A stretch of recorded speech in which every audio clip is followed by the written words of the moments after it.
Dear students, in the last lecture we discussed about the ELISA. Okay. ELISA में हमने last वाले lecture में जो डिस्कस किया था that was sandwich ELISA. We discussed that procedure कि sandwich ELISA हम कैसे perform करते हैं. Today we will see another part of this, that is direct ELISA. Direct ELISA भी ELISA का एक पार्ट है. सबसे पहले हमें ये देखना है कि डायरेक्ट ELISA में हम क्या पर्पस क्या है. हम एंटीजन को आइडेंटिफाई करना चाहते हैं या हम एंटीबॉडी को आइडेंटिफाई करना चाहते हैं. डायरेक्ट ELISA में हमें पहले ये पता होना चाहिए कि हमें एंटीजन को देखना है कि हमें एंटीबॉडी को आइडेंटिफाई करना है. हम क्या करते हैं, we have to identify the antigen. हम डायरेक्ट ELISA में एंटीजन को देखने की कोशिश करेंगे. अगर फॉर एग्जाम्पल कोई पेशेंट है, वी हैव टू सी कि इसको कोविड का इन्फेक्शन हुआ है कि नहीं हुआ है.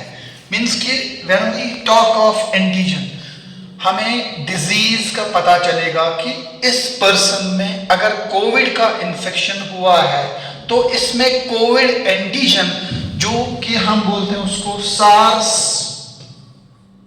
कोवी कोट प्रोटीन. आप सबको पता है कि this is an antigen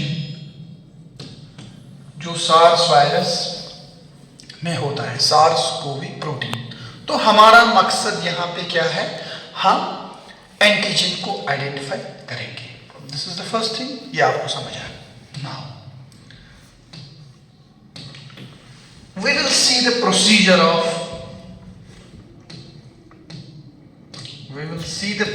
of direct ELISA. बहुत ही सिंपल प्रोसीजर है. कोविड के टाइम पे यही वाला हम पहले करते थे, डायरेक्ट ELISA टेस्ट. हम क्या करेंगे, स्टेप नंबर 1 में we will take an ELISA plate.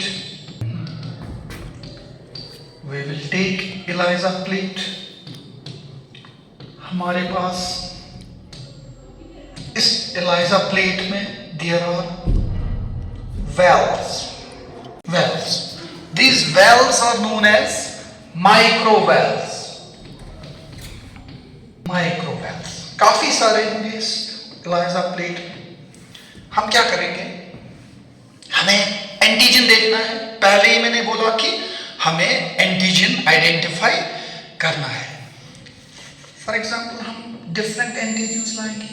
A, B, these are unknown antigens. A, B, C, D.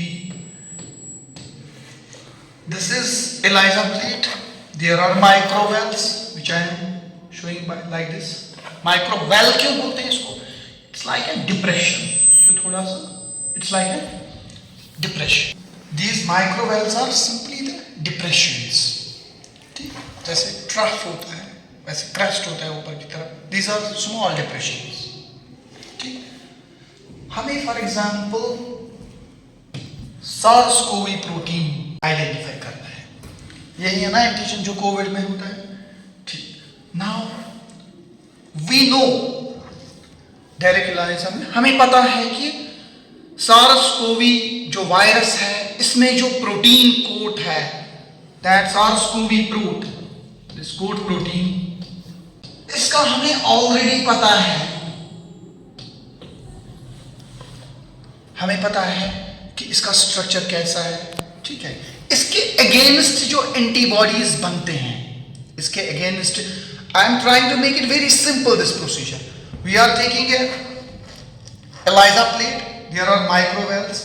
हमें जो भी पेशेंट जो है जिसमें हमें देखना है कि चाहे इसमें कोविड है कि नहीं है, वो कैसे पता चलेगा हमें, जब इसके सीरम में ये प्रोटीन पाया जाएगा, SARS CoV coat protein, that is the antigen.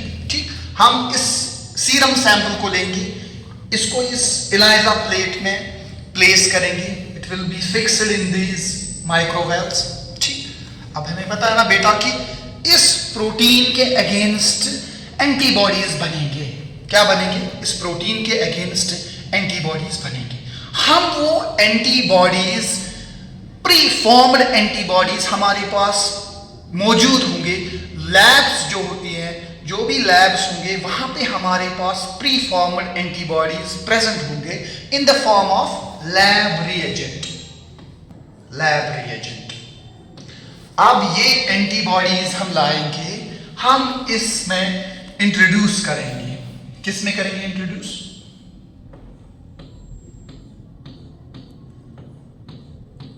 But these antibodies, they are linked with an enzyme. इनके साथ एक enzyme, special enzymes.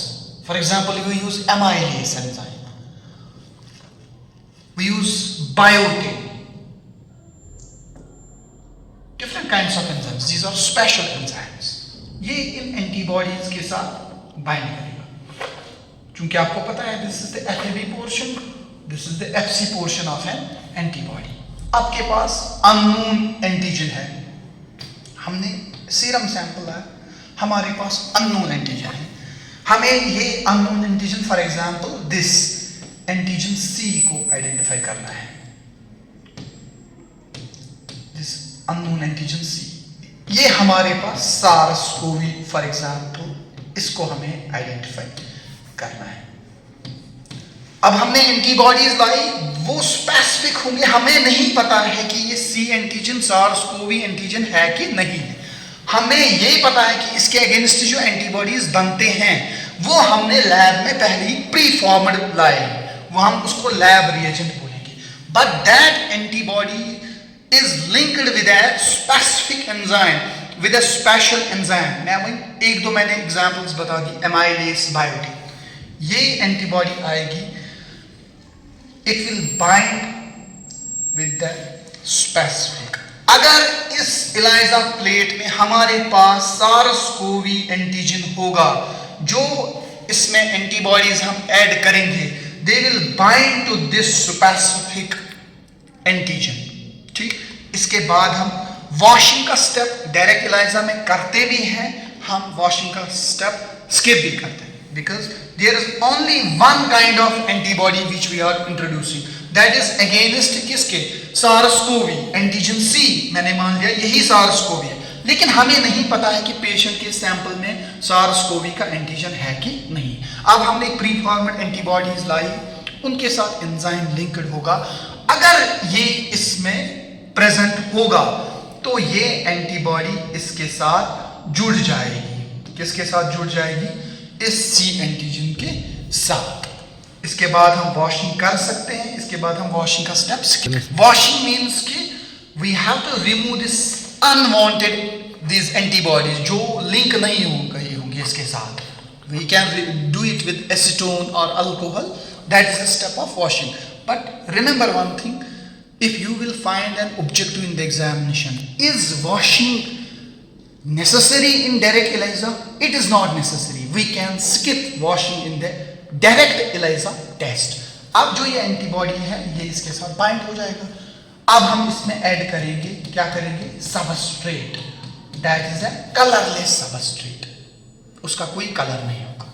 लेकिन जब हम ये एंजाइम लिंक्ड एंटीबॉडी इसमें डालेंगे, अगर यहाँ पे एंटीजन प्रेजेंट होगा, we are presuming there is antigen present in the serum sample, there is possibility it can not be present. ठीक, अगर इसमें एंटीजन प्रेजेंट होगा, क्योंकि हमने यहाँ पे एंटीबॉडी डाली है एंजाइम लिंक, ये इसके साथ जुड़ जाएगा। और इसके बाद हमने रिएजेंट इसके बाद हमने सबस्ट्रेट डाल दिया। अब जब ये एंटीजन एंटीबॉडी रिएक्शन होगी, this enzyme gets activated when the FAB portion of this antibody binds with this antigen. So colorless substrate will get converted into the colored product. और जब कलर यहाँ पे सिग्निफाई हो जाएगा, we can say colour production का क्या हो गया मतलब पॉजिटिव टेस्ट है, इस पर्सन में कोविड प्रेजेंट है।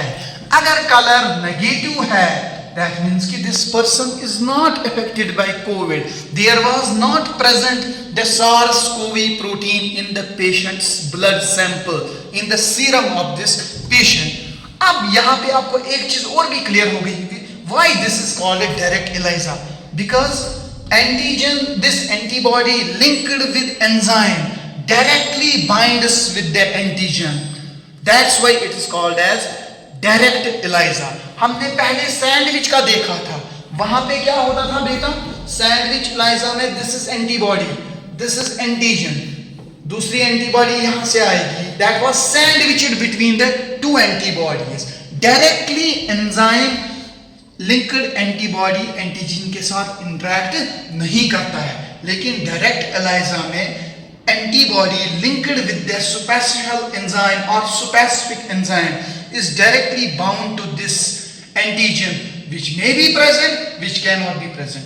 जब ये इसके साथ बाइंड करेगा, अगर एंटीजन जो हम ढूंढ रहे हैं एंटीजन, फॉर एग्जांपल यहाँ पे मैंने कोविड की मिसाल ले ली, यहाँ पे मैंने SARS-CoV प्रोटीन की बात की, SARS-CoV एंटीजन की बात की, तो अगर कलर प्रोडक्शन हो गया तो colour this test is positive, अगर कलर प्रोडक्शन नहीं हो गया तो the test is negative. But इस डायरेक्ट ELISA से हम इनडायरेक्ट ELISA क्यों करते हैं? Third type is indirect ELISA.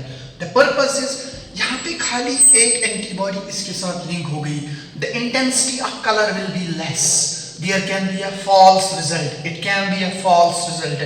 और दूसरी चीज जो इस डायरेक्ट ELISA में है वो है एक्यूरेसी ऑफ द रिजल्ट. एक तो कलर इंटेंसिटी लेस होगी, colour production will be less, हमें उतना ज्यादा कलर डिफरेंशिएशन नहीं आएगा फ्रॉम कलरलेस टू कलर. और दूसरा, it can be the false result. This is how we perform direct ELISA. You have understood sandwiched ELISA, you have understood, I hope you have understood this direct ELISA. In the next class we will talk about indirect ELISA, which is more accurate, which is more precise. Thank you so much.